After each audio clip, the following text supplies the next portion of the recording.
Et voici le petit dernier de la famille de Leplanck. Au cœur de la région Poitevine, des bâtiments tout neufs et des équipements au top.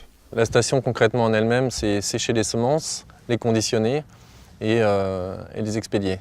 Donc il y a toute une partie qui est réservée au stockage des semences, une partie donc liée à la réception, puisqu'il y a des agriculteurs qui vont livrer directement, et donc toute une partie conditionnement, soit en carton, soit en big bag. Donc là on a un séchoir, ce qui se fait de mieux en termes de semences, donc qui nous permet de ventiler les semences à une température inférieure à 40 degrés pour conserver la qualité des graines. Donc c'est un système avec un séchage double fond qui nous permet d'avoir des semences qui sont sèches le lendemain.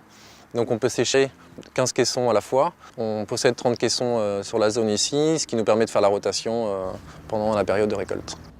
Selon une méthode rodée et appréciée, l'implantation est d'abord une affaire de confiance. Le fait qu'on n'ait pas encore de pied-à-terre ici n'était pas forcément toujours rassurant pour eux.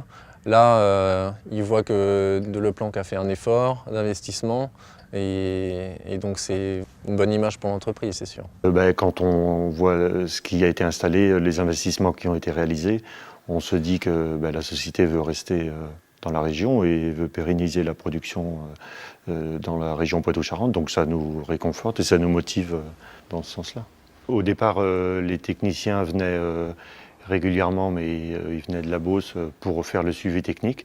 Progressivement, la zone de production s'est étendue et puis les techniciens sont devenus sédentaires sur la région. On s'est senti bien épaulés parce qu'en étant présent régulièrement sur le secteur, ça nous permet d'avoir un suivi technique régulier. Et depuis peu, nouveau challenge. C'est dans la région des Landes que De Leplanck poursuit son développement. Alors ici, donc, on est sur un champ de production de semences de colza.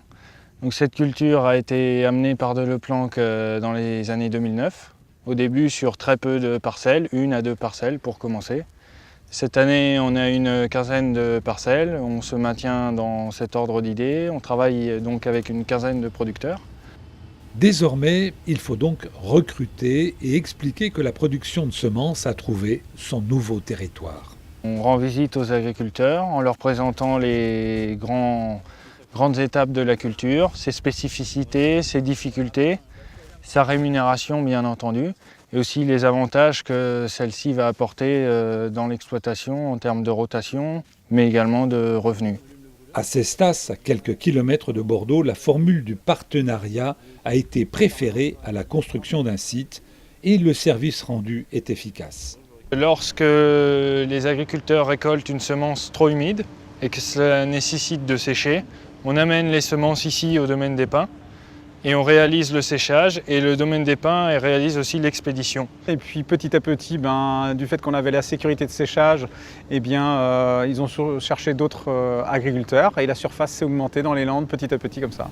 Avec l'arrivée de Leplanck dans les Landes, le maïs, qui faisait la réputation du secteur, n'a qu'à bien se tenir. On parle désormais sans se cacher de colza, de blé, de tournesol, et la démarche retient l'attention.